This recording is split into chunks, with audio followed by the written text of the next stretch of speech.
అగో Hydraa commissioner Ranganath sir ఇట్లా మొన్నటి వానలకు మొత్తం వరద నీళ్లతో కొట్టుకపోయిన మోర్లు రోడ్లు చూస్తుంటే తలుపు పెట్టి చెప్తే కొలుపు పెట్టి ఈని చేతులు గాలినాక ఆకులు పట్టుకున్నట్టు చేసినట్టు అనిపిస్తలేదు.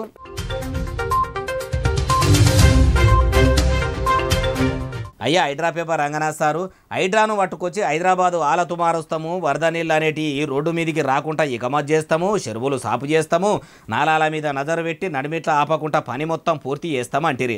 పట్టణంలో కొత్త కొత్త కుంటలు సాపు చేస్తున్నాము, వరదలు వచ్చినా చిన్న తకిలీవు కాకుండా చేస్తున్నామని అంటిరి. మొన్నటి వానలకు మొత్తం వాడకట్టులు ఏం లేకుండా వరద నీళ్లతోనే నిండిపోయినాయి. చాలా మంది ఇండ్లల్లో నీళ్లు కూడా నిలిచిపోయినాయి. బండ్లని కొట్టుకపోయే భాగ్యనగరం ప్రజల బతుకు తెరువు బరువైపాయే. చేతులు గాలినాక ఆకులు పట్టుకున్నట్టు ఎప్పుడు ఎగురంతో పని చేయాలి, ఇబ్బందులు వాపాలని చెప్పబడితిరి. మీరిట్లుంటే ఇక ముఖ్యమంత్రి రేవంత్ సార్కు కూడా ఒక ముచ్చట చెప్పాలి. అయ్యా ముఖ్యమంత్రి యనమల రేవంత్ సారు 1000 కోట్లు ఖర్చు పెట్టి అందాల బామల పోటీలు పెడితిరి.